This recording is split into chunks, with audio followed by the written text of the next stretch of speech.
Hello and welcome to the Optional Boss Podcast, another episode with your host Josh and Tyler. I am the other host that is here, and I am also happy to be here. Don't sound so enthusiastic. I've had a long day. This is fair. I've done a lot of driving, and because I've done a lot of driving, I've done a lot of singing. So I might sound a little bit raspy. And I arrived. I mean, anyone who says that they don't sing during long car rides is a damn liar. Can we just throw that out there? Yep. No one needs to be talented to be alone in the car and having a good time. Oh, hell no. No. But when your good time lasts for about 6 hours of your day, it starts to have some repercussions. You start going a little insane. Yeah. So if I sound a little bit weathered, it's just because I had a great time. That's understandable. I don't think anyone can blame you for that. I would hope not. That would be rather rude of them. But now that I am here, what you been doing? What you playing? Something that's not a Mori? Yeah, something that isn't a Mori. Although I've been really tempted to go through another playthrough. I'm not gonna lie, but okay. I've been dabbling into some Dark Souls 2 against all my knowledge about it, forcing me not to. Is it knowledge or is it opinion, though? Because I've heard a lot of the whole, it's the worst one in the series, but then you have the other side of the argument where it's good, it's just the worst game in the series. So, on a factual level, from what you played, how is it? So, I'm very mixed. So one thing I do know is I'm going to get through it. I'm going to finish it off just to say that I've played all the Dark Souls games and I can be content with that. But it's so jarring. It's so weird. I don't even know how to describe it properly, but even your rolling feels very, very different. You don't have the same kind of iframes that you do in Dark Souls 1 or 3 or even Bloodborne. If we take those, and I'll toss in Elden Ring, they all feel kind of similar in that sense, and Souls 2 just feels very, I don't understand how I'm getting hit half the time. And as for the level design, it is very kind of chaotic. One of the shortcuts that I came across, and this is just going to be a great example. So I ran down inside the building and I opened a door, and the door opens to a hole. Okay, that's fine. It's we've all seen those houses in those subdivisions that they've built where it's why is there a door there? Right? I was more so thinking about the oh-so inviting hole in Sen's lair, but subdivisions, that's the worst. Yeah. I wasn't thinking of Sen's fortress, but so you open this hole, this door, and you're just facing a wall, and then it's this big hole that if you drop anywhere in, you're dead. So up above, there's a ledge, and that is the shortcut to the area. And you have to line yourself and roll into the wall so you land just on the edge of where that door opened. And that's how you get into it. So half the time you're rolling off. So you're telling me that Dark Souls 2 is a Kaizo? Yes. And also, there's a lot of times that you enter a room, and depending on where you step, it's not so much like an enemy sees you, it's, oh, he's here now, let's alert everyone, and they come at you. And they just forcing these waves of enemies at you. In Dark Souls 1, which is the one that I have the most experience with, they kind of acknowledge you, but they're a little bit more polite about their approach. You can get a mob on you, but usually it'll be in a group of 6, you'll have the 2 looking at you at the front, and they'll kind of look towards you. Well, the other ones will just kind of be standing at the ready, waiting for you to get too close. Yes, and where this being the case, you enter the building, and enemies from 3 rooms over are coming at you. They don't see you. They just know you're there, and they all come dashing at you. Feels a little bit more video gamey. A lot. It's like they understood that people like the difficulty, but they didn't understand why they like the difficulty. Yeah, they made a hard game, not a good game. Yeah. Where Dark Souls 1 and 3 are hard games, and they're good. Now, as for, is Dark Souls 2 good? I mean, it's fine. In a sense, is it a good Dark Souls game? Hell no. But is it a fine game? Yeah. It's fine. It has a lot of flaws, though. I'm gonna touch on something that'll no doubt come up again in the future, but Dark Souls 2 or Axiom Verge 2? For which? Which one's better? No, just which one it's making you feel things more. Dark Souls 2 is causing rage, which I don't usually get in the Souls games. That is a feeling. I will give so you that. That is a feeling. Axiom Verge 2, where I wasn't too thrilled with the end product, I can still recognize I had a good time with it. Where Dark Souls 2, I'm doing it purely out of bragging rights, I guess. Just some self-imposed obligation to complete this picture that is the Souls franchise. Yes, I feel like because I've had so much fun with the other games, I feel like I kind of owe it to myself to actually get through this one. I just want to, I would like to try them all. Maybe not 2. Maybe I'll just look at that one from afar and go, neat. But as much as it doesn't tempt me much, I'll probably give Sekiro a try one day. And I do want to play Dark Souls 3 given the very strong reputation. And I feel like I need to play Elden Ring before all of them because I'm getting a little worried that Elden Ring's starting to have the same appeal to me as... Now, when I say this, I am not comparing these games. That is an important point to make here. Oh, no. So my example with this is Red Dead Redemption 2. And I absolutely loved the first Red Dead Redemption game. It's probably one of the only games that I actively participated in its online. And it was just kind of fun to just ride a donkey in the Wild West. But anyway, the zombie expansion, fantastic. So I was really excited for Red Dead 2. And then it came out, and then I didn't get it. And then I didn't get it. And then by the time I could have, I don't know, it just felt like a lot of work. Yeah. But with Elden Ring, though, I at least... That's work I want to do. I like chopping wood, so I'm going to go chop me some wood. So I think there's... yes, they're both big open world games. I think they're... Now, I'm saying this as someone who hasn't even played Red Dead Redemption 1 or 2.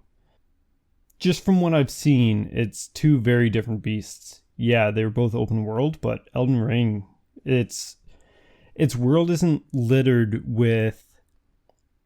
when you look at the map on open world games, you just see an abundance of icons of things that you can go do. Where Elden Ring is, here's the world, here's a map, go find stuff. And chances are, regardless of what direction you go, you're going to have some kind of sense of discovery. I think the big difference between the two, this is just going to end up turning into a riff on Red Dead Redemption, which is going down a very dangerous direction. But I think something like Elden Ring, because it's not that it doesn't have its plot, but its plot's not what's guiding you, it's the adventure's what's guiding you, is that Elden Ring, you are riding a horse, and Red Dead Redemption is you are on a horse ride.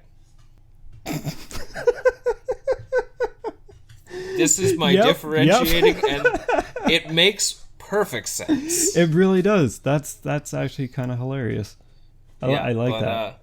So that's my thoughts on it. To avoid that controversy right now, and just kind of change pace, what have you been up to? What have you been able to play in your limited time?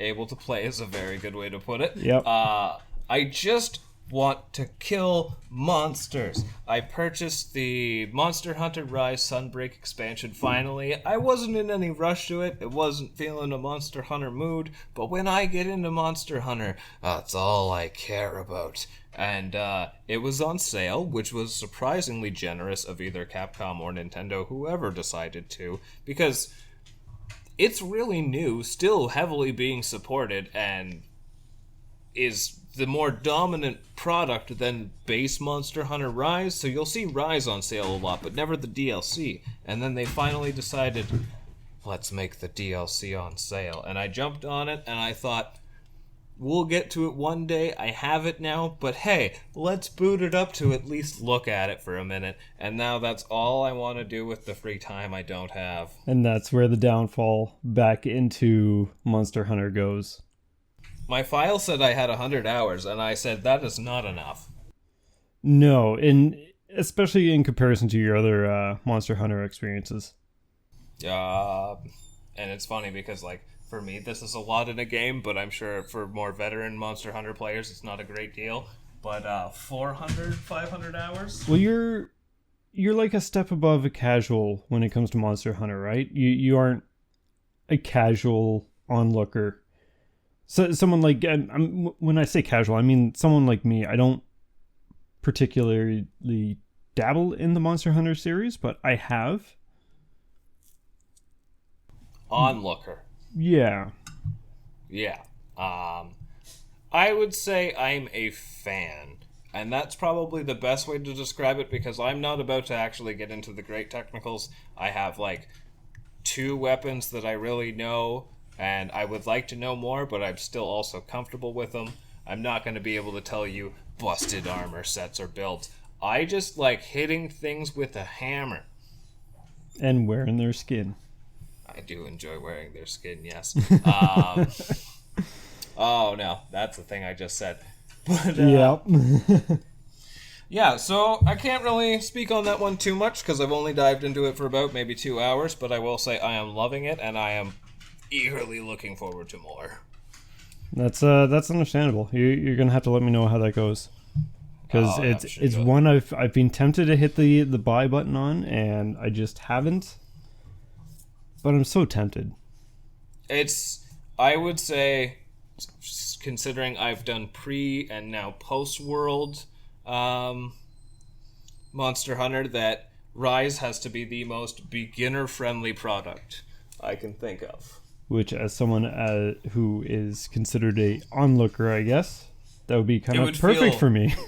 Yeah, no, it would feel... It's a much faster game than the clunky kind of, like, trudging through molasses kind of style, which, don't get me wrong, is one of the things that is charm for original Monster Hunter, but it's also probably one of its biggest barriers to entry as well. Yeah. So... But yeah. Speaking of being a fan... How about we go into our topic at hand? Which is... I didn't know if you were going to say something there. That was the response. Yeah. You're terrible at segues. Mindies or mini indie reviews. God, I hate that word, and I know I'm going to say it more. I know, and I hate you for it. The best part is when I said it, it's you know what it is, and it sounds terrible. That's why I hate it. Yeah. Mini indie, not really reviews, but just kind of general overviews, thoughts, and opinions. It is very safe to say, and I'm sure we will give a kind mention beforehand, but some stuff is very likely to get spoiled. Yeah, these are essentially a handful of games that we've kind of picked that we both... have copies of, have both played within the past year, I think, anyways. And we just kind of enjoy and want to have a small discussion about, but there's not enough of a discussion per game. So we each have our own notes as standard. And the first one that we want to talk about is Astalon Tears of the Earth.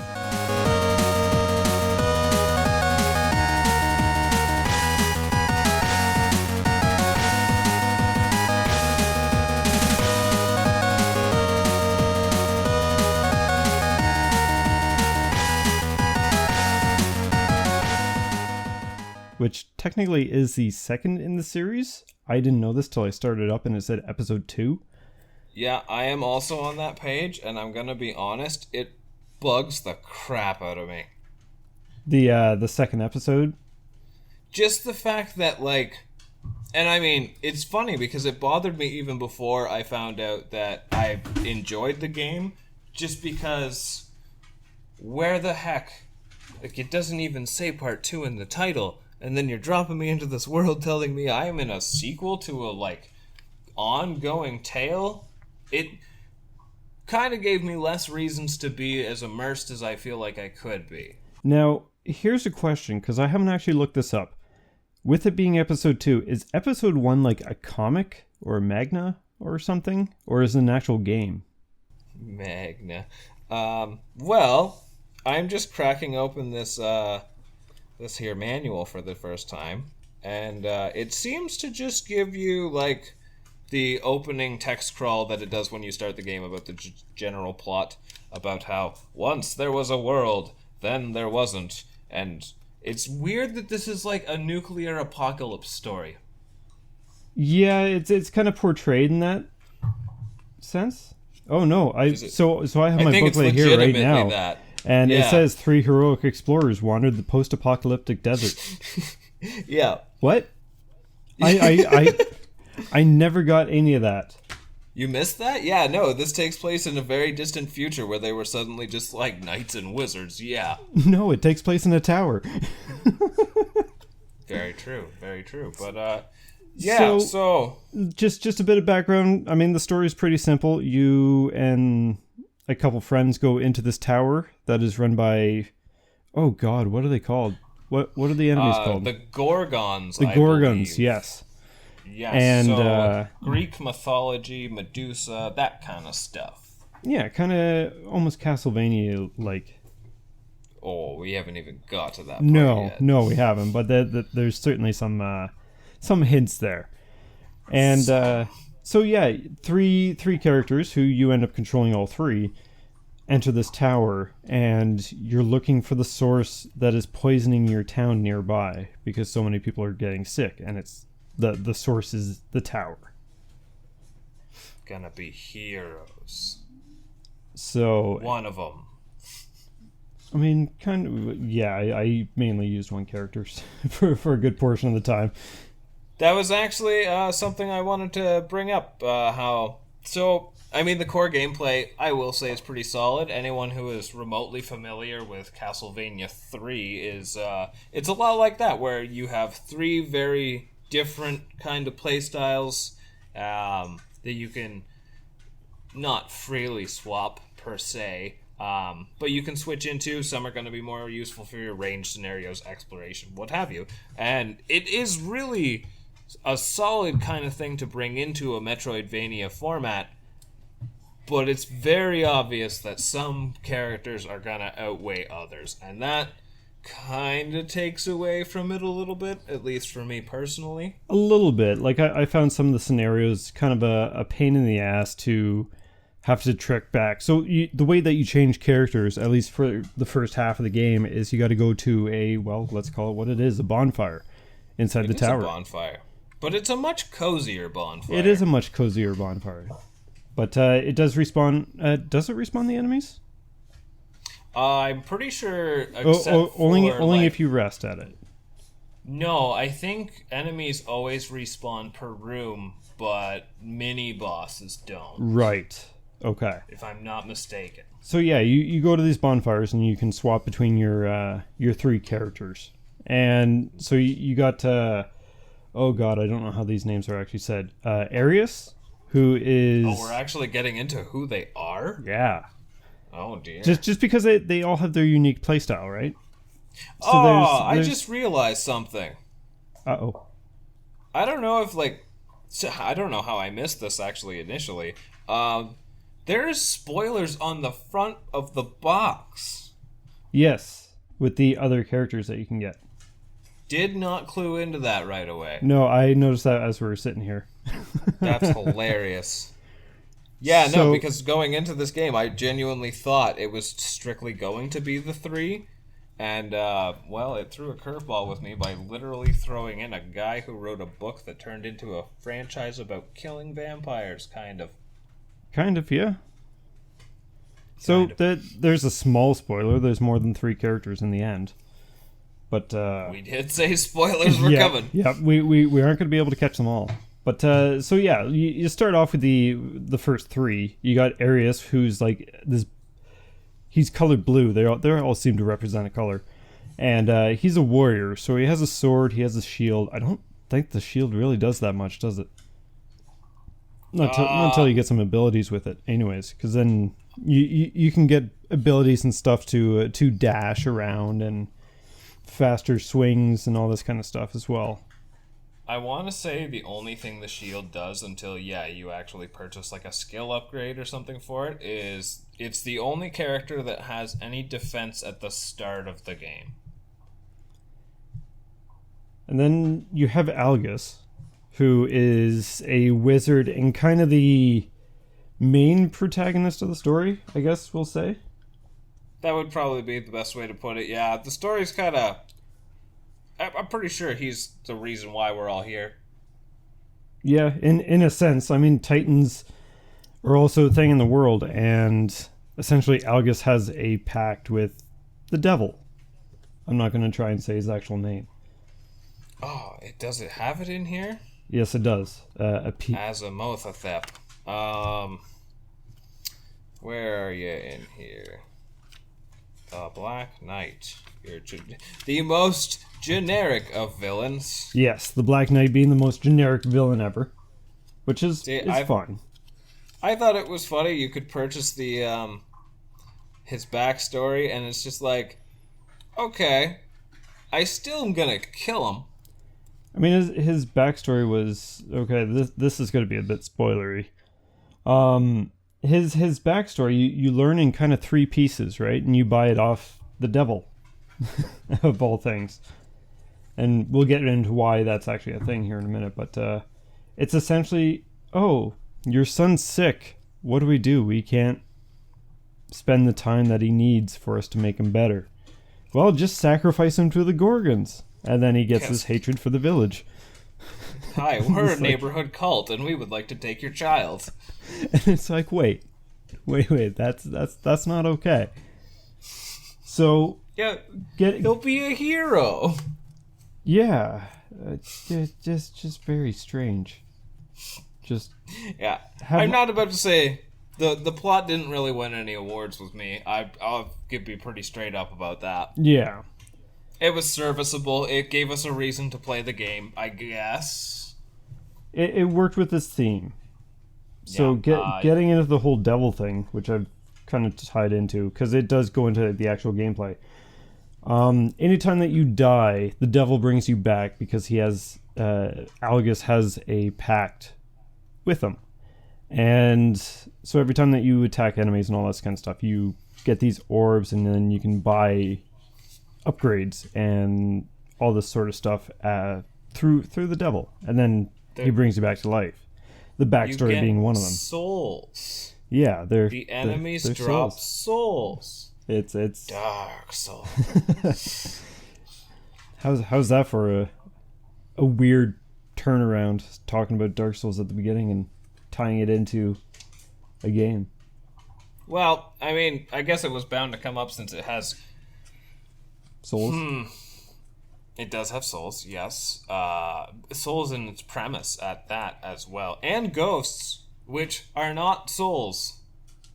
Confusingly enough. So, it is kind of... it's a Metroidvania game. Anyways, and it's actually quite a bit of fun. The combat's fun. Again, I only used Algus for the most part. The girl who...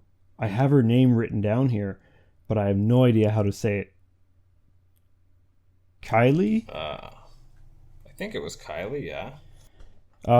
She can do the wall jumps to get into higher areas and all that kind of stuff. The warrior could just hack and slash and do some dashes. And the mage eventually gets a kind of gliding cloak, so you can make glide jumps.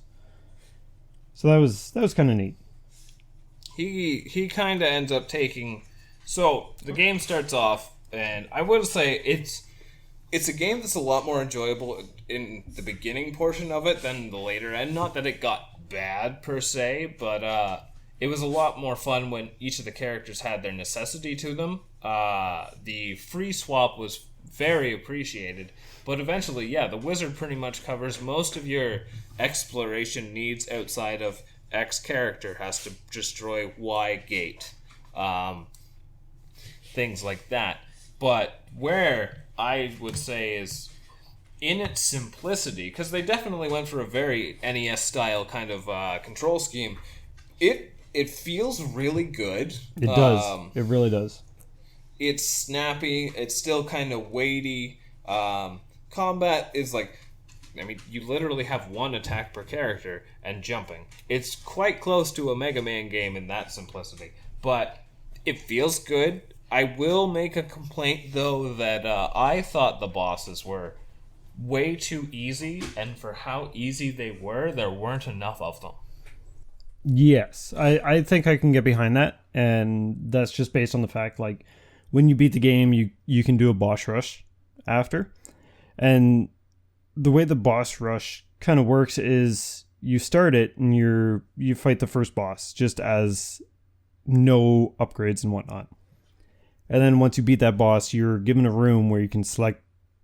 You get a choice between two or three items, and then there's some souls around that you can spend on upgrades, and then you're into the next boss. And I think there was only like 5 or 6 bosses. And the fact that without all the upgrades that I had in the main game, I thought it was going to be much harder. But no, I flew through it, even though I didn't have all those upgrades. Like you can really just spam attacks like crazy, and you don't even have to be that powerful to do insane damage. No, and by spamming, you just have to hold down the attack button and it just goes, which is nice. It's not constant button mashing. But I think to complete the boss rush on just by messing around, it was 26 minutes or something, which isn't very long for a first try on a boss rush. But I also think for how few bosses there were, it was a surprisingly long game. Which it was, and isn't necessarily bad. I actually really enjoyed the exploration because it was very free, right? It was less of a go to this part of the tower as if you have keys, you can go where you want. Absolutely. And the only things that were really stopping you, like after each Gorgon boss that you killed, you get its eye, and that would unlock a certain color. Like starting off with the first one, it's red. And then it would open those red doors, and so on and so forth. Yeah, but outside of that, it didn't feel like the most gated thing. And you typically wanted to beat a Gorgon by then anyway, just because you want to find a boss. Absolutely. And that's more than just a mini-boss. Yeah, and they're fun, but they're not... I don't know if I actually died to any of the bosses now that I think about it. I think I died to the first boss a couple times, just because I was still getting used to it. But then after that, I don't think there was a boss that I died to. Every time I fought the Black Knight, he is so easy to cheese, because if you just wall jump, it's... After you get the Griffin Talons, I think, that allow you to do the multiple wall jumps. Yep. You just hang out in the corner, and he just walks to the wall, turns around, and he won't actually trigger another attack till he's walked all the way to the other wall, turned around, and gotten back to you. And I felt bad, but at the same time, I'm still going to do it. Then there was also the, out of all the times that you did die, like, I died a couple times, and that's for damn sure. But it was always out in the world. Or the tower, I will say rather. the world I did have a lot of deaths in that game, just not to the bosses. No. And I think a big part of that too is how, and this is actually something I did really like about the game, is how limited your health is. Yes. It does, because games with a more Metroidvania or just quick exploration kind of feel, I have this really bad habit of just steamrolling my way through areas and just not worrying about how much damage I take. Yeah. Yeah, I'm pretty sure I do that too. And then I get almost like frustrated because it's like, why do I have so little health? Oh yeah, I just kind of tried to face roll through the the environment. Pretty much. And because this game always sends you back to the beginning, which, as bad as that sounds, the beginning never felt too punishing. No, and that's because there's always elevators close by. Or shortcuts that you unlocked. Yeah, that wasn't too bad, and like even the journeys to the elevators or your next bit of progress never felt, backtracking. I can't even really call it backtracking, as more so retreading. It really wasn't that tedious, especially too because on the way, if you kill some stuff, you'll get some more money. Yep. Souls. So I would say up until the end, the overall like exploration and whatnot, it felt really good. But at the end, I will say completing this thing 100% just kind of felt like a chore. Yes, I will definitely get on board with that. And I think you came across the same issue I had, where you get to... So, to get the true ending, because there's 2 different endings. I think there's just the 2. And there are 3 endings. There's actually 3. There's okay. 3, yes. I only know of the 2. You can get the other ending at the very beginning of the game. Oh, right. Yeah. You just decide to not go on the quest. Yes, so if you start the game and walk out the tower, instead of going into the tower, you get a credit screen. You know it's a hilarious other game that did that? What's that? Golden Sun. Really? Yeah, so I say very first, like there's a whole bunch of them. But in the first Golden Sun game, you go through your basically prologue of the game where you're children, and it takes probably about an hour or 2. Like, it's a pretty lengthy part, and then you do your tutorial dungeon and all that stuff, and then the events take place that like set the grand adventure in motion, and the elder of the town is like, you guys have to do this, and if you just go no, you just walk out of the building and the game ends. It's actually hilarious because the only dialogue that the protagonist gets in Golden Sun is just you can choose yes or no. That's funny. Yeah. I like that, and I kind of wish that was this is going to be a controversial take, but it has to be said. I wish you could do that in Secret of Mana. That'd be really good, actually. You need to handle this sword and save the mana tree. How about no? Just toss it back in the river. I definitely remember saying no. It was like, you're a ghost. What are you going to do? Seiken Densetsu 3 is so much better. Oh, I'm not going to start on that. Nope. But I had to throw a shout out. Anyways, back to Astalon. That's one of the endings. You just walk out of the tower. But to get the true ending, you need 100% map completion. And that can be very, very upsetting when you are stuck at 99 and have an entire tower to scour through to try and find out what you're missing. Like, its map is great and all that, and the layout and design is all great. But when you're looking at the map and you get to the point when you're trying to find out what doors out of this giant thing are you missing or can you go through, I found it became very, very hard to read. Oh yeah, the map it's very simple because of course they were going for that very authentic NES feel, but its simplicity almost becomes a detriment when you are going for that full 100% completion. Yes. So at present I would say like things I really enjoy about it are it's just the feel overall and exploration is really, really nice. It's overall gameplay. Yeah, it feels good, especially too because I played it with the Switch SNES controller, and it just felt right at home with it. Yes, and I remember taking your recommendation on that, and that's how I ended up playing it too, and it was fantastic. Oh, it just feels right. But I would say it's not one that I'm gonna really rush to replay because I don't know. It doesn't feel the most impactful. I really liked it, but it's not... It's closer to a one and done. But then, yeah, but in a positive way. Yeah, like I'm very satisfied with what it provided me. I was impressed with it, actually. I didn't think I would have as much fun with it as I did. But just at the end of the journey, I was like, yeah, you know what, I was actually good a little while ago. Mm-hmm. But I will say, one thing that I will greatly praise is game's got a solid soundtrack. Oh, the soundtrack is fantastic. It is just incredible. It hits all of those nice nostalgic kind of vibes, and the music is very distinct for the areas that you're exploring. That would probably be the biggest praise I give this game. Yes, and chances are it's going to be one of the games that I'm going to use. I don't plan the music out before we start recording and all that kind of stuff. I put them in post. It's probably going to be one of the tunes, whether it's at the start or end, I don't know, but you're going to hear it somewhere in this episode. I'm in favor of this decision. Yeah, so what would you kind of say overall? Because like I said, I liked it, but I'm in no rush to do it again.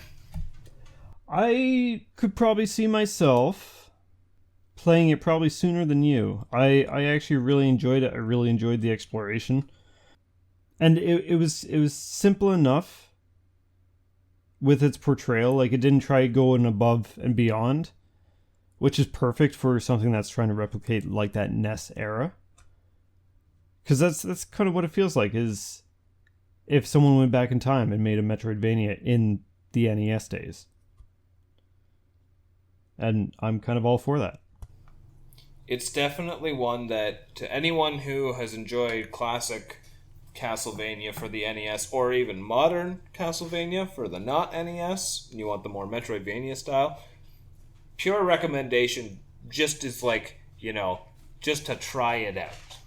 As a weird comparison, it's kind of like, and Tyler, I know you don't completely agree with me or find it very confusing.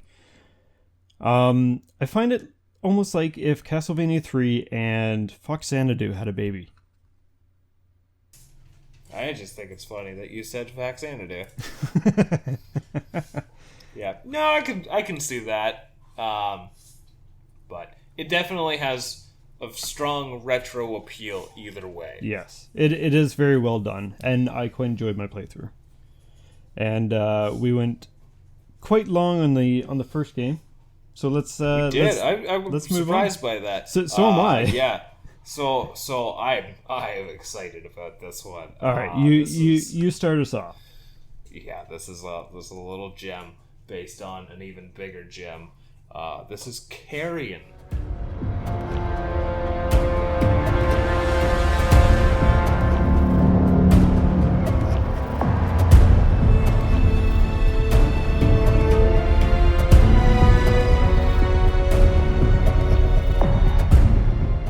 Game where you are the monster, which, as someone who, I'm not really much of a movie guy. I've watched a good handful, but I'm not really the type to watch movies. Yep. But John Carpenter's The Thing is just one of my absolute all-time favorites. And then the lovely folks at Phobia Game Studio, and then published by Devolver, decided, let's give you that, but a game. And it's not specifically The Thing, obviously, copyright reasons, and it's got to have its own identity. Oh, it's very inspired by it. There's a lot of very obvious inspiration from it, yeah. But the entire premise is that you are the monster. And it's kind of cool how, instead of being a complete power fantasy of you are the monster, it's almost the sympathetic side. As weird as that is to portray a game where you are trying to think of the humans. sympathetic side.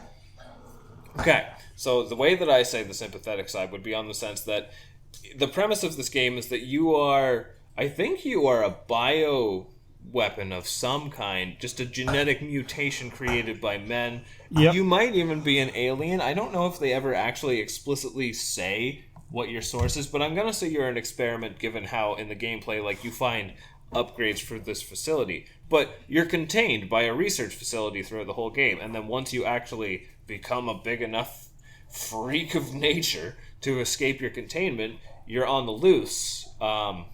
Inside the facility. Inside the facility, yeah. And so, of course, the first reaction to those who are able to, which is fair, because it's also your reaction, is to immediately kill on sight. So that would be the sympathy, right? You are the captive in this scenario. You're just also the flesh-eating monster. This is true. And, yeah, there's no origin that was ever given for where it came from. Also, the flesh-eating sound effects are just on point in this game. They are extra crunchy. Oh, it's fantastic. So it's yeah, you're this out of bad way to describe it, but you're this gelatinous blob that goes flying through the corridors of a facility, and you literally snatch up people and eat them. And the more people that you eat, the bigger you get, and the stronger that you get, which can also be a bit of a detriment. So you do want to do some damage to yourself the odd time. It all depends on what you're trying to do. So, like, there's some corridors that you'll get an upgrade through there's later on an upgrade that you get where it lets you squeeze through these tiny little holes throughout the map. But if you're too big, you can't separate into those tendrils to go through. But then if you're too small, you can't bust down doors or any of this kind of stuff either. So it's always a balance of managing your size, and obviously the bigger you are, the more health you have. So you kind of want to make that balance. But the bigger you are, the easier you are to hit as well. Yes. But the bigger you are, the easier it is to grab other enemies. Or just do all sorts of crazy things. I will say, and this is probably one of the things that I can find people who play it either absolutely love or despise, it is the weirdest controlling game. It is, but like once you get it, it makes so much sense. Good. And it is so smooth. Well, and from like a horror aspect too, the way that you can just literally slither through vents and then you can just kind of peer on them from below, and then you just rip the vent off the hatches, pick up someone, throw them across the room to disorient them, and then just grab 3 and chomp on them. Like, it does a really good job of making you feel like a horror monster. Oh yeah, even the animations, like when. I remember the first time I was playing it, and I grabbed another human, one of the other scientists, and just sat there for a minute, and just seeing some part of me just turn into these teeth and go nom nom nom nom nom nom nom, and just ripping this body apart like a dog with a chew toy. Oh yeah, just flinging limbs around, and it is gruesome. Satisfying. It is disturbing and so satisfying. Yeah, one thing I can't praise Carrion enough for is the fact that it is 100% what they set out to do. Like, they took the concept and there's no arguing, like, yes, this is exactly what it would be if you were this creature in this scenario. Like, nothing feels weird about it. It all makes perfect sense for the idea that was trying to be conveyed, and it's just fully realized. Mm-hmm. And it's not too long either. I feel like it's just long enough, to be honest.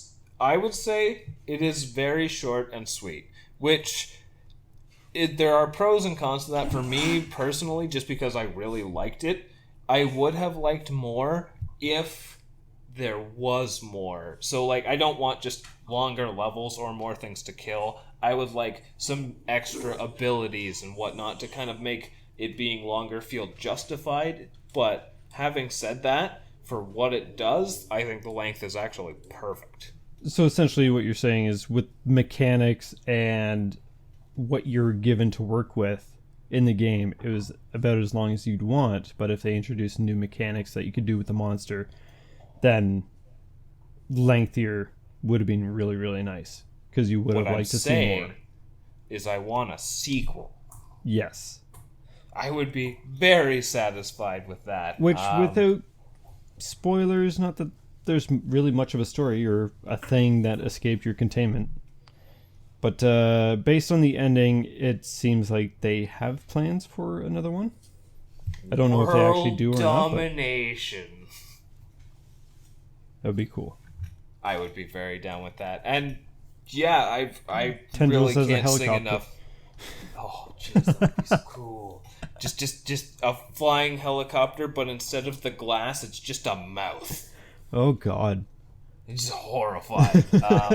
And really, when it comes down to it, my only complaint, because like I said, I could complain about the length, but I have no complaints with the length for the product that it is. The only thing that really, and it didn't even bother me because it makes sense thematically. I think exploration was a little bit messy, and the fact that there wasn't a map.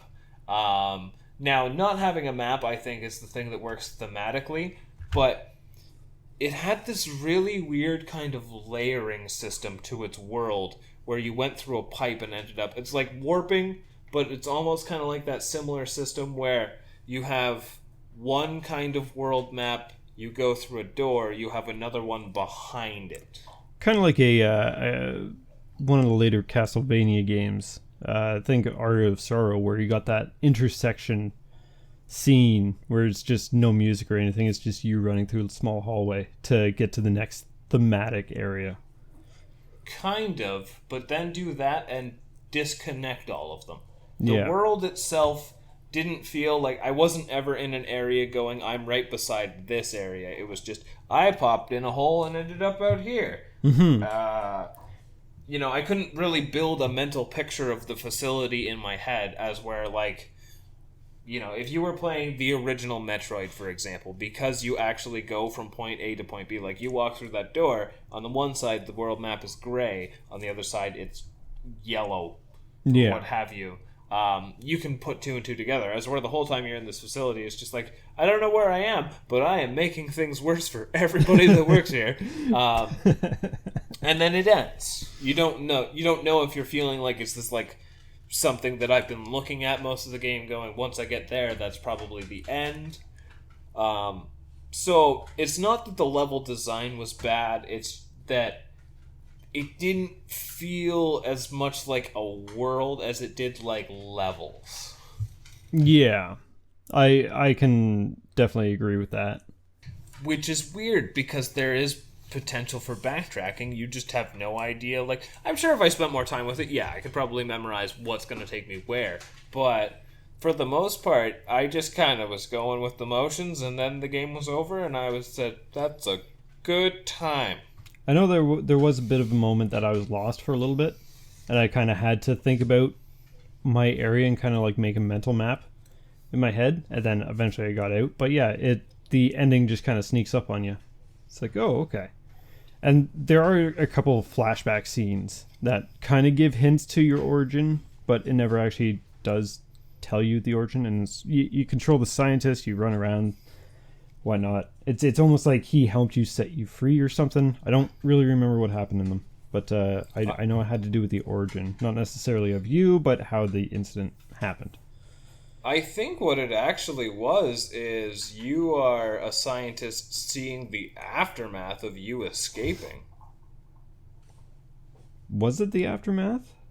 I think that's what all those, like, random... Whenever you would hook up to, I think, a computer or something like that, and then, yeah, it would take you to be the person. Because you can see, like, leftover bits of the tendrils from going through the vents and whatnot, and they look a little bit decayed, like they've been there for a while. Okay. And so, but it also, well, I mean, I'm not going to get too much into the ending. I think we've kind of spoiled it, but we've left it vague enough that, like, go play it. It's like 4 hours long. It's a good time. You won't regret it. Yeah, it's a power fantasy. Come on. But it's also challenging enough to not be a complete power fantasy. Like, you get killed quick in this game. Yes. If something is killing you, you will not live unless you get the heck out of there. Or just start whipping things around. It's so much fun to just throw things. Just wacky waving, inflatable, flailing arm tube man. Everything. Wacky waving, inflatable, arm flailing tube man. Wacky waving, inflatable, arm flailing tube man. Except it's actually eating people. Yes. And a lot of tentacles. So many tentacles. But yeah, I would say my summary on Carrion, just so good. If you like horror and if you like neat things, go play Carrion. It's such a unique experience too. I mean, I just the feeling of the game, like controlling the monster, just feels fantastic. And there's nothing like it. No, there's not. And it's beautifully designed. The sound effects, how crunchy they are. We said it at the beginning. It's just fantastic. Highly recommend. It's a good time. It's not very long. It's certainly worth checking out just for some quick power fantasy. Eating flesh. Wearing its skin like in Monster Hunter. No, you can't do that. Back around.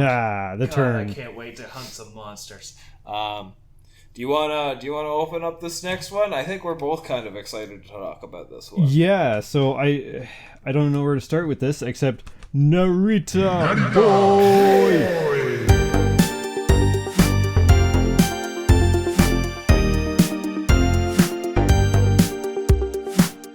The red people have gone crazy.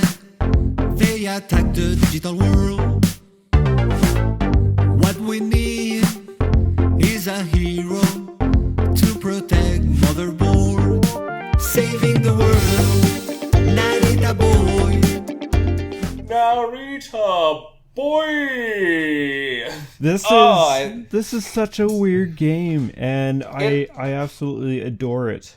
Even though what is this game? I'll fully admit I got a little angry at the combat a couple times, but it was all my fault. But I have complaints about this game, and they don't make me dislike it in the slightest. No, not at all. It is a very, very strange kind of like 80s retro trip with it's almost like the entire game's in a CRT monitor from the 80s. Think kind of Tron.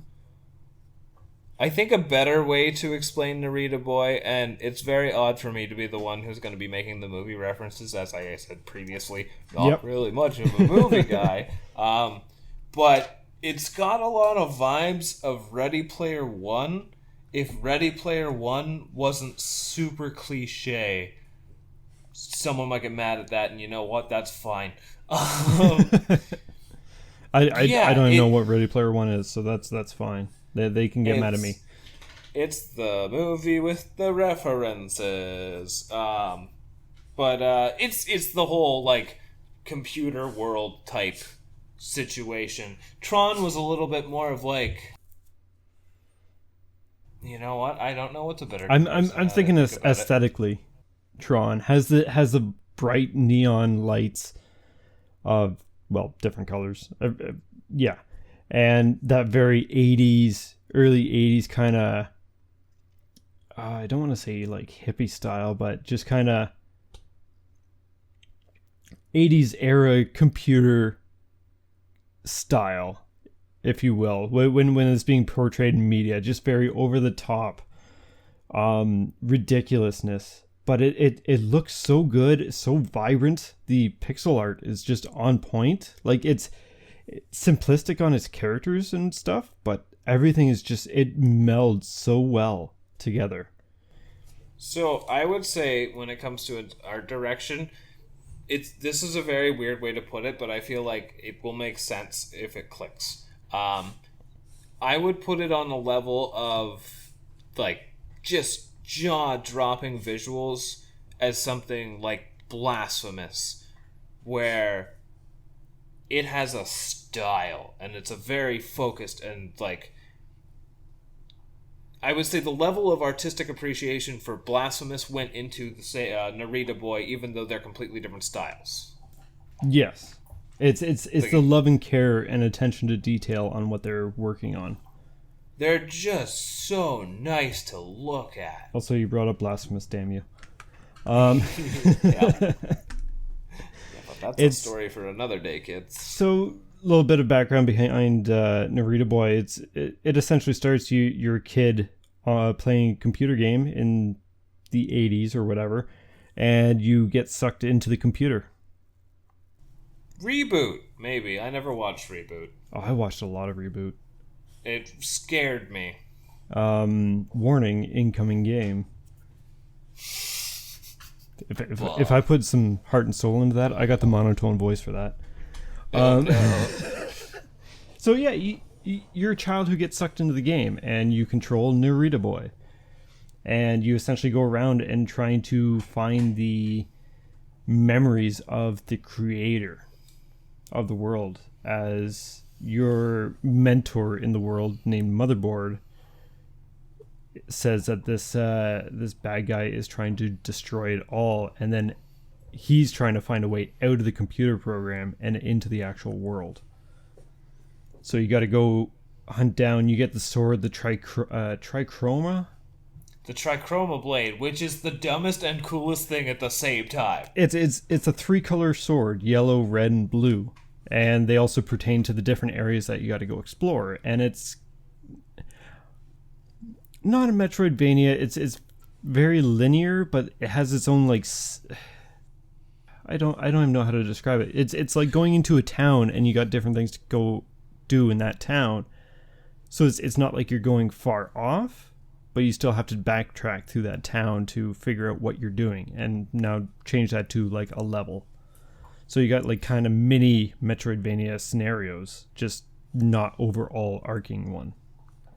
It kind of really bothers me that you can't go back, especially because there are missable plot items. Yes. This would be one of my big complaints with the game, is like if you've missed it. Now, it is a short enough game that you can just play it again, but it would have been really nice to, because it's very obvious if you've missed something as well, because there's only, 4 major collectibles for the secret ending, and it's like 1 per area. Yes. And once you're done the area, you're like, I didn't get it, and, well, I guess you're not this time. Yeah, you can't go back. So like you're going into the 3 different colors, and I think you start with yellow, which is kind of like a deserty type of area.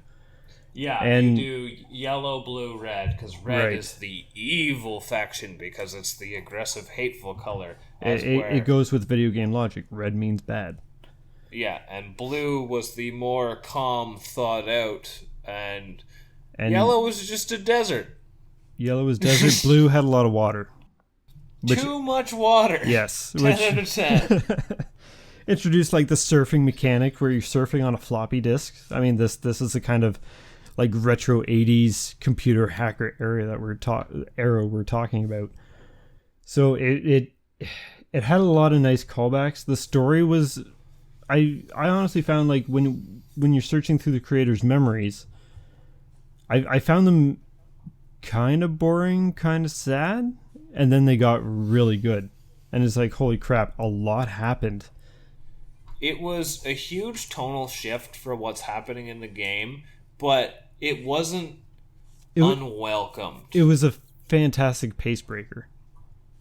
It was a nice pace breaker, and yeah, it was like the little bits of story that you get earlier in the game. Yeah, it starts off a little bit slow and just, you think, generally depressing for the sake of being depressing. But once you get, I want to say, to like the 4th to 6th memory, you actually really want to know what's happening with this plot. And then once you're shot out of these, and also I have to say, the visuals in the memory shrine, like the background that morphs, I don't like it. It's creepy, but it's also really cool to look at. A couple of them, it's like, what the hell is going on? But it's like a train wreck almost, except good, because you can't look away for a little bit. It's like, what the hell is this? The game has so many, and this is one of the things that I think what makes me appreciate Narita Boy so much. It has so many tiny moments that I still think about and just make me smile, because, like, for example, when every time you do like a major teleport, you'll do the dance and then puke. Yeah. Like, you're like, yeah, I finally got here. Oh, my body just realized what happened to it. Ugh. It's like if you imagine going through a teleporter, just the amount of body whiplash that your body would get. I would imagine it's a mildly nauseating experience at best. Yes. Or I don't remember his name, but he's the guy kind of like at the base of like where you go to all the different parts of the trichroma. And he's just the big dude playing the synth piano. Right. Yes. Oh, so cool. There's a lot of really good like small characters littered throughout the world, and that's the thing. Like as you're going through these, we'll just call them levels for each color. They're still populated by members of that society, if you will. They're programs. Yeah. And they are very much programs, yeah, because they, like, I do this. This is my purpose. And then let's get into combat a little bit. Like, combat was pretty good. It's kind of brawlery for being a sword swinger.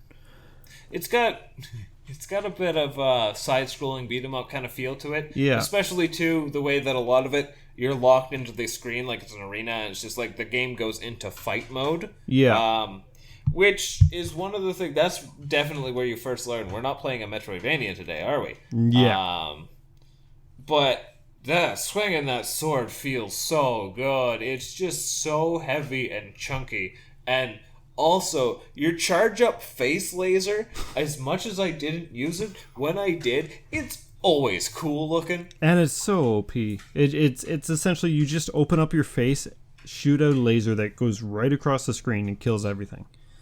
Aside from bosses, but the sound design in that game is amazing. All of the little kind of like very retro computer style beeps and bops are so perfectly timed, and it works so well. People who are prone to epileptic seizures probably shouldn't play this game. Oh yeah, with all the neon lights and flashing, I'm pretty sure the game has a warning for it. There were a couple parts of the game where even I was like, "Whoa, this is pretty intense." Yes. Yeah. If you suffer from epilepsy or very very photosensitive, maybe ask a friend about this one. Yeah, you might have to skip out on it. But if you can handle that, no problem. This game is absolutely gorgeous and gorgeous sounding, looking. Its story is fantastic. On the note of its combat as well, though it wasn't the most groundbreaking thing, it did feel good, and also it got reasonably challenging at points. Oh, where yeah. You've got multiple different enemies that you got to tackle, and then you have the whole color switching mechanic. And it doesn't introduce them too often, but like when you get the upward sword swing, like everything feels good and exciting to discover, and I like every time you fight a new enemy, it gives you that very over-the-top kind of title card, and like, this is what they are. Yeah. The presentation is just unbelievable. Oh, it's on point. I have one really big complaint about not only the combat, but the game as a whole. It needed consequences other than just minor setback, like you go back 2 screens whenever you die. Yes. Because it ripped away the meaning of any kind of challenge. Those fights that I ended up dying a couple times, I got sloppy because there was nothing at risk. Yes. And it's something that I can definitely agree with, because it made combat kind of meaningless, right? But at the same time, if you're going to kill me, I loved how fast it brought you back. It has that almost Celeste-like feature. When you die, you're instantly brought back. At the beginning, of course, but There's some was dirty just backtraps and autosaves in that game. Yes. One thing that makes dying really not that bad as well is if you're low on health and you die and get reset, say you know you're going into a battle and chances are you aren't going to live, just run into the enemy, die, and you respawn right there to start the fight over again with full health. I did that a lot. So did I. It's and very abusable. Yeah. So it kind of took away that challenge, which I liked and I didn't like. I didn't like that it took away from the challenge, but I liked I had options. I think another... I could say this is a bit of a complaint that I have, is as much as I love the world and I love the wacky kind of characters, the computer programs and whatnot, I really didn't care what any of them had to say. they all talk in such like, and I think it's hilarious. It fits the flavor of it so well, but they talk in this very incorrect tech jargon, like it's a religious speaking way of sorts, and it just, it's not even that it doesn't make sense. It just feels so convoluted for the sake of convoluted, which a small part of me actually appreciates, because again, I like how it actually fits the theme of the world. It was but very I endearing. skipped almost every conversation because they just kept going on about things that weren't actual sentences. Kind of past the point of being endearing and being too much. Yeah, now that said, when it came to like the key plot stuff, like with the memories and whatnot, because they didn't do the tech jargon kind of language, those were actually more than, like, I wasn't skipping through stuff when it came to that, but the NPCs with their quirky dialogue and whatnot, I know I missed a bit just because they all just talk so much. Yeah. And it doesn't amount to much. I think the that's boss fair. fights, though, were just solid. Oh, yeah, they were a lot of fun. And I know I died my fair share. I died a handful of times. I want to say my standouts, oddly enough, the last boss I didn't think was the most incredible. I really liked the one that you fight in the red zone on the train. I think they called him the Glove. I think that was his name, yeah. Where he's very looking forward to helping you out, and then you come back and find out that he's been hacked. Yeah. Or corrupted Yeah, or whatever. He was a really fun boss fight. And then there was also, and it wasn't really that hard, it was more of just like an enemy rush, but the like Mad Max style arena fight that you get into in the red zone, I thought that was just hilarious because you've got the guy like playing the heavy metal in the background and stuff. I almost think that you fought him, but I don't entirely recall. But it was just funny. The whole game, It had so much charm. Pull out your surfboard even though there's no water, and just face plant just because you can. And your surfboard being a floppy disk. And and it just makes the most hilarious thud. I think my biggest complaint with it was the blue zone. With the introduction of water. I found like sometimes it was hard. Puddles. There's just puddles that you just, they're endless puddles. And they instantly kill you. Yeah. And some of the platforming in there, it was very hard to differentiate between what you can land on and what you can't. I accidentally skipped the tutorial when I got the surfboard on how to bust out the surfboard. Oh no. And so I, for the longest time, just thought it did when you jumped on water. Oh. And it was like, why did this trigger before, but it's not triggering now? Like, I almost thought it was like the surfboard wasn't a mechanic. It was like you were entering a section of the level where it was like, this is a surf zone. Because the first time they give you the surfboard, it starts you on it, right? Okay, kind of like an auto-scroller. Yeah, that's kind of what I thought I was in for, and I didn't realize, no, you could just bust this thing out anywhere in midair. Yep, and if there's no water under you, you just faceplant. You just faceplant, and it's always satisfying. But that I can't even really say is a complaint, because that was just me accidentally skipping through this jargon text that they had, and then it's just like, oh, I got a really important mechanic, and I don't know how to use it. Yeah. But I would say my final thoughts on it, you turn into a horse. Oh yeah, I forgot about that. I thought that program was going to give me a horse, not just, I'm a horse now. Yeah, that's a little bit of a spoiler because that's absolutely fantastic. When that happened, I just couldn't stop laughing. I honestly had to put the controller down because it's like, okay, where's my horse? Oh, I am the horse. I knew. I think that was the one thing that made me go, okay, this game is incredible. And that's something that happens on rather early on as well, so it's just setting the tone for a great adventure. Yeah. Alright, so, shall we get into the next one? Tales of Iron.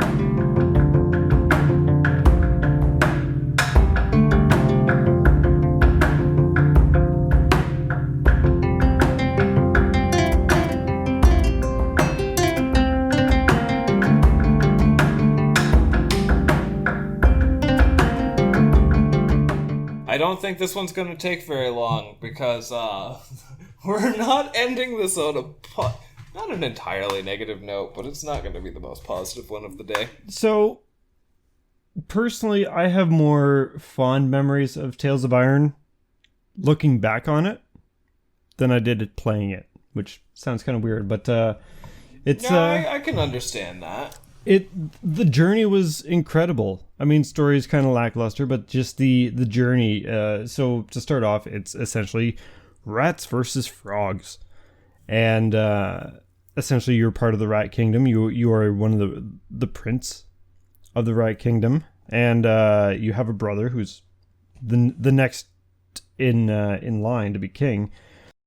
So there's a tournament that day, and you guys go to the tournament grounds, and the frogs attack, and they essentially kill the king and your brother and burn down the village.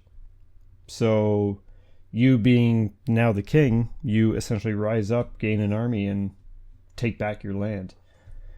And it kind of has a emphasis on wanting to be like a side-scrolling Dark Souls.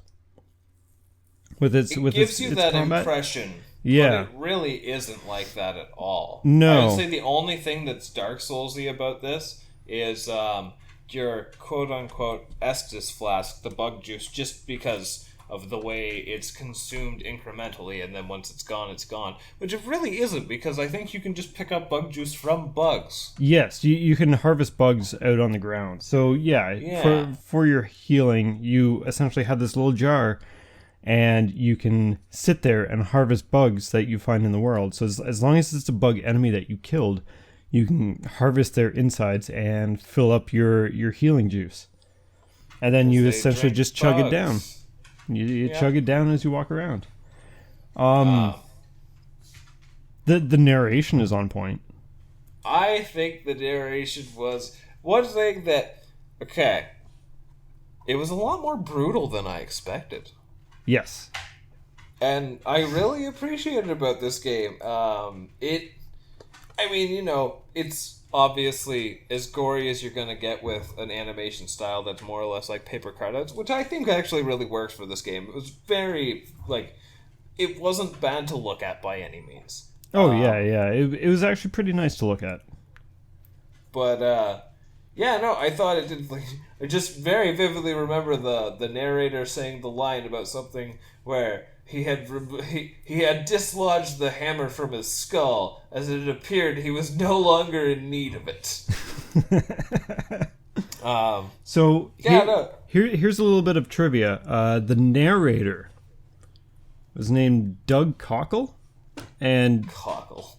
do you know what else he's done? It's pretty famous. But what kind of media property are we talking? In video games. Can't say I can recall a cockle. So he is the voice actor for Geralt in the Witcher series. Crazy. Yeah, kind of little trivia there. I don't know if I played enough of The Witcher 3 to actually get a feel for his voice actor. No, but you know of him, and that's a pretty big role. I was gonna say, from going such a property to going to this, where it is a very, very indie project. I mean, it was published by a company called United Label. I've never heard of them before, and I wouldn't be surprised if I don't own another physical copy from them again. That said, thank you for making it. Yes, we love physical copies here, so bring them on. Having said that, your physical copy is what made me start this game on a very sour note. Mine? Who puts a code in the inner sleeve of the artwork? Oh, yeah. I have complaints with this. And that's kind of another thing. If you're putting a code in the artwork sleeve, why couldn't you put it on the cart? Put it on the cart, because, it was just some cosmetic DLC. It's one of those things that... It's no big deal, but we like our reversible covers. Just looking here, Astalon, Carrion, and Narita Boy all have reversible covers. Well, and not only that, too. This is... we're not even talking about the game at this point. We're talking about packaging. But the fact that it says the Crimson Knight Edition, and it's just a couple different skins. Yeah. I mean, that doesn't. Yeah, you know what? But that's a pretty minor nitpick, I'd say. But it is a nitpick all the same. That's fair. On the note of nitpicks, though, I don't know about you, but I personally encountered a good handful of pretty glaring bugs. I didn't have too many bugs. I had a couple, but not too many. I mean, with that said, I've had bugs in a few different games. Like, I think all of these games that we talked about, aside from Carrion. Oh, I'm sure you could probably find a way to bug the shit out of that game. Oh, with those physics, yeah. But we're talking Tales of Iron. Let's focus, Josh. Focus. So, one of the things that I remember having issues with Tales of Iron. Now, this is when I played it at the time. To my knowledge, it has gotten DLC and an expansion since, which I kind of want to check out at some point. It's at least worth my interest. But there were a couple times where, because it had the lock arena style combat, like we had mentioned with Narita Boy. Yep. Sometimes it would either be an enemy would get stuck off screen, and I would be left unable to continue, and I would just be soft locked into it and have to reset to my last save. Okay, so I did have that once, except I was on the actual world. Oh, that's bizarre. And yeah, sometimes there'd be issues with enemies like actually coming onto it, so you'd be sitting there waiting, going, okay, I haven't left combat zone, but where's the guy that I'm fighting? That would be one of the bigger ones. I also noticed, I can't say specifically what had occurred. I think it was just kind of swapping around my selection from my previous selection, but there was some issues with the equipment where it just wasn't loading in the proper thing that was equipped sometimes. Oh, weird. Yeah, and on the note of equipment, though it was really cool to get different equipment, it didn't feel too impactful. I kind of wish they either had more, or the ones that you got felt like a bigger deal. So I found the equipment changing, at least for weapons. I found I was changing my weapons out around quite a bit, depending on the situation, from two-handed to single-handed shield style. I found I was changing those out quite often, but as for like my actual armor set and whatnot, not too much. Okay, this might be another me dilemma. So I happened to come across an optional boss, ba-da-ba-ba-da-ba, and I see what you did doing there. So, yeah, I ended up acquiring basically a secret hidden super powered weapon, and I think it kind of broke the game in half for me. I remember you talking about this at the time when we were both playing through it, and Yeah, I it was remember probably going out of my way to avoid that. Which was probably a good call. It probably made the game at least a little bit. Now, the combat, I'm not going to say it was the most involved thing, but it was fun. It was fun. There was quite a few moments, more during the boss fights, that I may have yelled bullshit at my screen. Oh, I'm not going to say it was the best, but I think for how easy the game felt at first, and then once you get like 3 enemies on screen, you've got 2 on the ground on either side and an aerial one, you actually kind of got to think about how you're going to do stuff. Yeah, it's semi-strategy, I guess. You really have to pick and choose your fights. Yeah, it felt a little bit deeper than just a hit him till he dies scenario. Yes. So I did actually enjoy that quite a bit. I didn't find I used the ranged weapons all that often, though. I don't remember if I did or not. I mean, I used them, of course, but I don't remember how often. Because, I mean, you're always going to get those bugs that fly in the air. I mean, you could always wait till they're down on the ground for their split second and try and get an attack in, but it was always just easier to shoot an arrow up at it. And then harvest its juices for healing. Yeah, and I thought it was kind of neat too, like, you'd be leaving bug corpses on the field, be like, I'm going to take a couple hits, probably use up some of my juice, then harvest the bug halfway through this fight because I know it's a longer one. Yeah, and the fact that you could do that was actually pretty fantastic. Yeah, so I would say I really like the combat, but I do wish that there was a little bit more variety in how you could play it. Yeah, that's fair. Because it was like there was, 3 different weapon types. There was spears, short weapons like swords, tomahawks, and then heavy weapons like great swords and axes and such. I think so, yeah. And then amidst those 3 weapon types, you just had a light and a heavy attack. And I think you could only charge the heavy attack. I think you could charge all of them, but don't hold me to that. Yeah, I know you could charge the heavy attack because that's how I got through the whole game. Yeah, I did a lot of charging. That's for sure.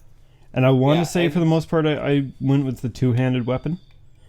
I just rocked a big hammer and I bashed everyone's skull in, and it went great. And the one thing that was really nice, too, is with a fully charged attack, you leap like halfway across the screen. It's almost an evasive mover as well.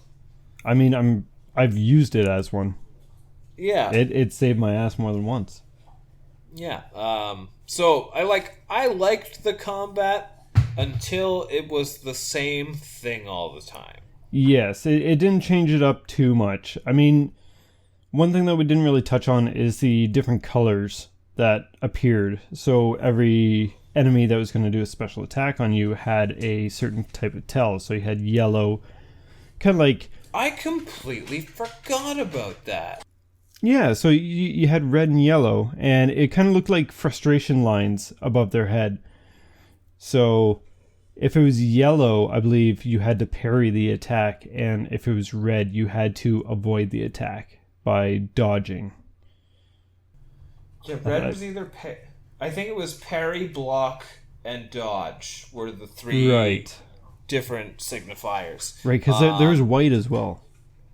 One of the easiest games to parry in, my goodness. It was so reliable. It was really reliable. Yeah, I mean, like if you've ever tried to parry a Dark Souls, this is 10 times easier and gives you an overconfidence boost. I mean, even parrying in something like Breath of the Wild is a lot more difficult than this game. Yeah, you have a much lesser window for that. As where this, I think the moment that you press the parry button, it's almost like you could hold it down and just reliably execute it every time. Yeah, even if you just tapped it. But, it wasn't bad to control or anything like that. It was just not really varied enough. Even when you started getting some different varieties in enemies, it didn't feel too different throughout. Now, that said, the enemy variety in the game was actually quite good. Oh, yes. The different types of frogs that you had, some with shields, you got the different types of bugs, you got the bosses, which the bosses were okay. This is, so I'm going to start delving into story territory, and the story itself is not that complicated. It's a simple medieval kind of inherit the role of king, run the kingdom properly, and defeat those who challenge the kingdom, right? There's and another thing that I thought was adorable, everything was conveyed through, image speech bubbles. Yes, there's no actual words spoken. It's all these, little speech bubbles. Yeah, it's just they'd show an icon of something or an arrow saying go this way, or a picture of you, arrow, and then a food thing, and it's you can get food this way, or an upcoming boss, or if someone was held captive, it would be saw him so and so way by taken away by this thing. Yes, I thought that was really charming. It was adorable. it gave the narrator purpose as well. Like, it didn't feel weird to have one. No. Plus, he was great. Again, the narration was on point. Yeah, but the story itself, in the sense of the directions this game goes, is hilarious. At least I thought, because I remember I asked you, and you said it all seemed like pretty standard fare, but I thought it was funny how it starts off, okay, we're at war with the frogs. This makes sense. We'll go do battle with the frogs. But also, we have to deal with the zombies of our dead ancestors that we didn't. Okay, we got zombies, which I guess it's medieval. You know, I can buy a little bit of a sorcery and necromancy in my story. That's okay. I thought it'd be a little bit more war grounded, but then you go beyond. It was the more zombies. of a not surprising thing for me. The zombies. It wasn't surprising. It was just okay, so we're introducing a more like fantasy element to this plot, right? Mm-hmm. And then we just go deeper underground and we find steampunk moles that have developed cars and guns and electricity. And we work to recruit them on our side to win our kingdom over. So we no longer have to use these peasantry swords and shields. We can start using mole guns. They had jetpacks. Yeah. They had jetpacks. These are moles. They can't even see. They were essentially the engineers of the world. And for some reason, I want to say that they've been separated from the Rat Kingdom and Frog Kingdom for ages. Like they were just kind of forgotten about to live their life in the soil. Oh, I'm trying to remember what it was. So the one thing I did enjoy in the game, because this is just something I can appreciate in any game, is just a good arena optional stuff. And the fact that most of your arena challengers, outside of the ones that you had to do for the plot, were all just parodies and homages to classic wrestlers was hilarious. Oh, there's so many. Yeah. And not just to wrestlers, but they had like all sorts of Easter eggs, from different games to wrestlers to icons. Just different properties. Yeah. What is it? There was the Thor rat. Yep. Thor Rattinson or something. But yeah, it's a game that has a very dark and serious tone, but isn't afraid to not take itself too seriously. Yeah. It has its serious parts, but also has its silly parts. And it works. I think overall for myself, I'm not about to say it's a great game by any means, but I really like it. It's good for a playthrough, even one or even two or three later on down the line. Like I'll go back to it one day. I know that. Short, I remember. Yeah, it's not too long. I want to say maybe 6 to 8 hours.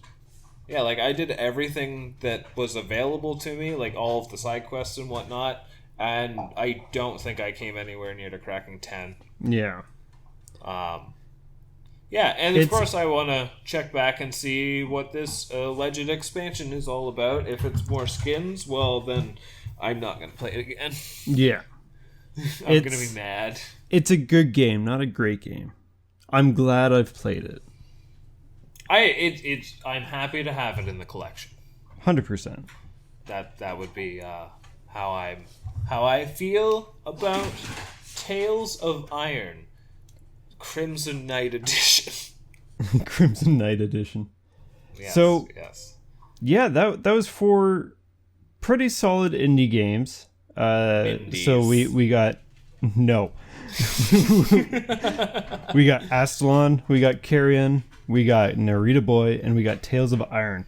So Narita Boy.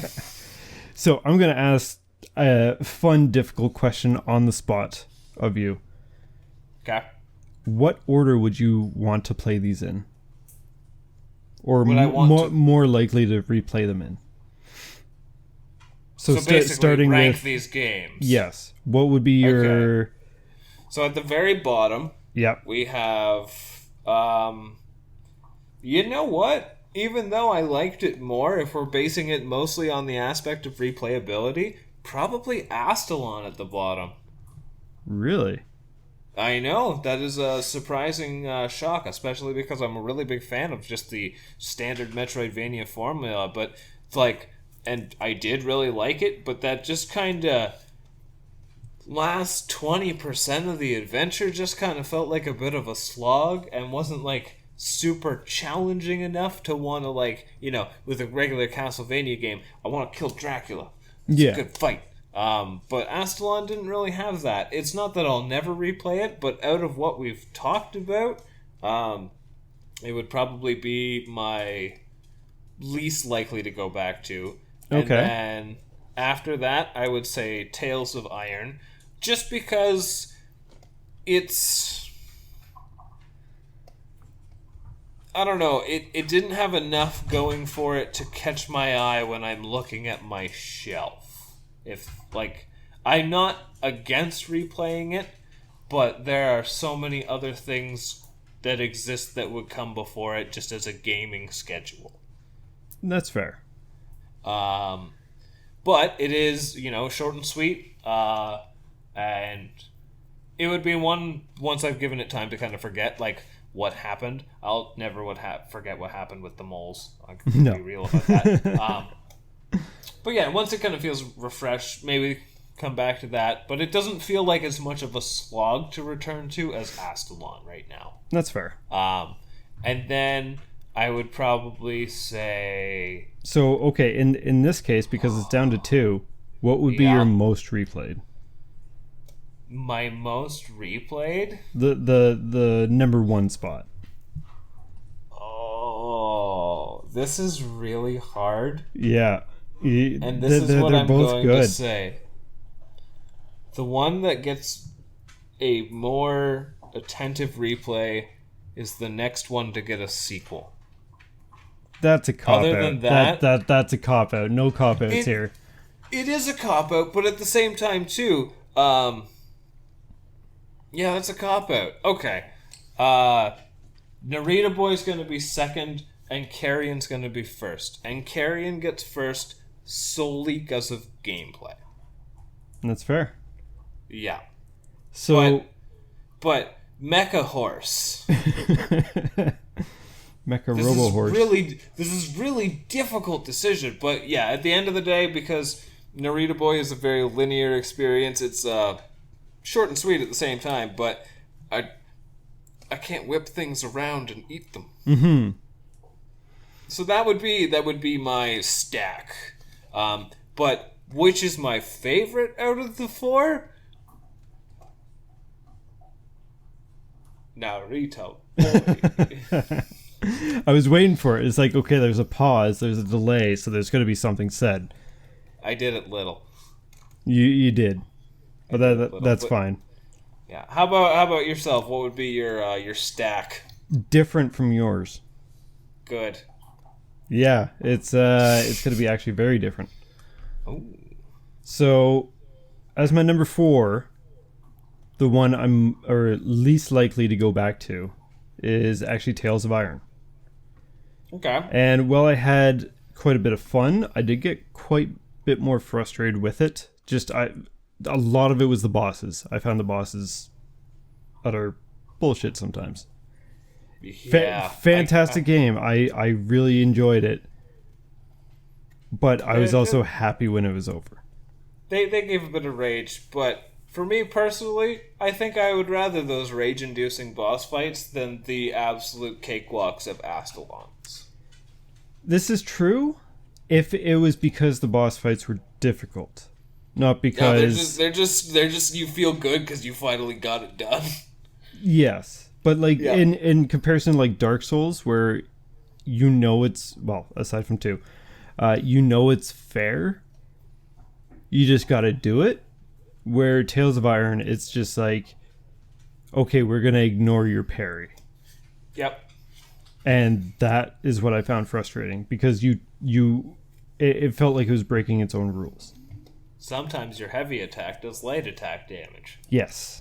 Yep. So yeah, I could see that. Tales of Iron at the base. Yep. For number 3 is Carrion. I'm not terribly shocked by this. And it's kind of weird. Carrion, it's absolutely fantastic. Do not let me understate that. It is an absolutely fantastic game. Going around killing things. I think my biggest issue is, so for one, I beat it in one sitting, but when I beat it, I was also sick, and now I can never disassociate that. Weird game playing sick, but you know. That's why I don't like Star Wars Episode 1. So I understand. I don't think there's a lot of people that do. Accurate, but I understand the association. Yes, it's a weird association, but at the same time, hey, you'd rather be sick with Carrion than replay Tales of Iron, so that says something. Yes, it's Carrion. I'm definitely going to go back to one day and recheck out, but I got enough things on my plate at the moment. Fair. So. With two left. Okay. I'm gonna guess that now between the two. So Narita Boy is very much like just a very strong fondness. It is just it's short, it's sweet, but it's neat. There's probably gonna be stuff you're gonna see next time around that you didn't the first time, just little details or things that you could appreciate differently. Or there is the solid, well-rounded, just Metroidvania experience, which you and I both know, once you start, you just don't stop. Right. I mean, we're down to two very, very solid games. And so, as my number one, it's going to have to be Narita Boy! That makes me happy.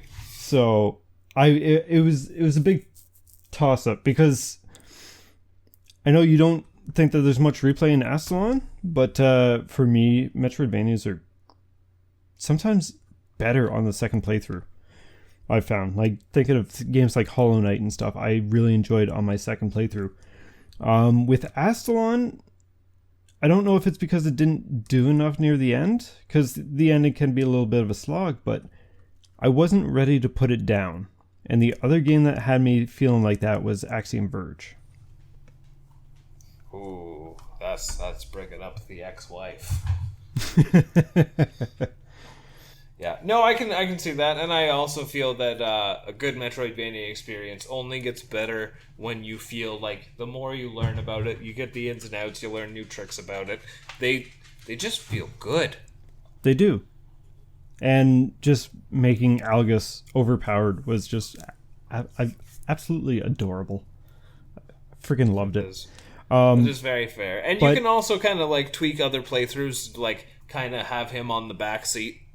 Yes. This is very true. Although I feel like I'm not going to use the warrior.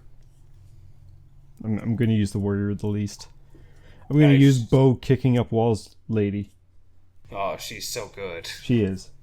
Yeah. So I chose Narita Boy, and a lot of that is because Astalon, I know the story and all that kind of stuff. Narita Boy had a lot of really, really neat things going on, especially with the memories, with the actual environments and everything. So I found that if I went back to it, I would discover a whole lot more, having a better understanding of what's going on. So there's going to be those things that I can pick up on now. It's just somewhere you want to hang out. Yeah. Just, especially if you take acid, I guess, with all the neon lights. Oh, no, that sounds like a terrible idea. All right, well, you got any closing statements? These are all great games, and if you have a chance to try any of them, I highly recommend it. Like, I may have put Tales of Iron on the bottom of my list, but at the same time, if you have Game Pass and it's on there, give it a shot. I mean, it's a good time. If it's on sale, grab it if you like that style of game. Any of these are all fantastic, and whether or not they're long or not, you should never look at the price of a game or the length of a game versus its price. You should look at it as it's entertainment. Well put. Very, very well put across. They're all worth your time. And they're all fun. Sometimes when you're looking at the Souls franchise, you get a Dark Souls 2. Yes. Yeah. And that's okay. Because sometimes you just gotta fight through it. That is okay to be a Dark Souls 2. You have any other closing statements? Narita Boy! And that's all for me, folks. All right, that's another episode wrapped up of the Optional Boss Podcast. I've been Josh. This has been Tyler. And we will see you on the next episode. Take care, Mecha everyone. Horse. Narita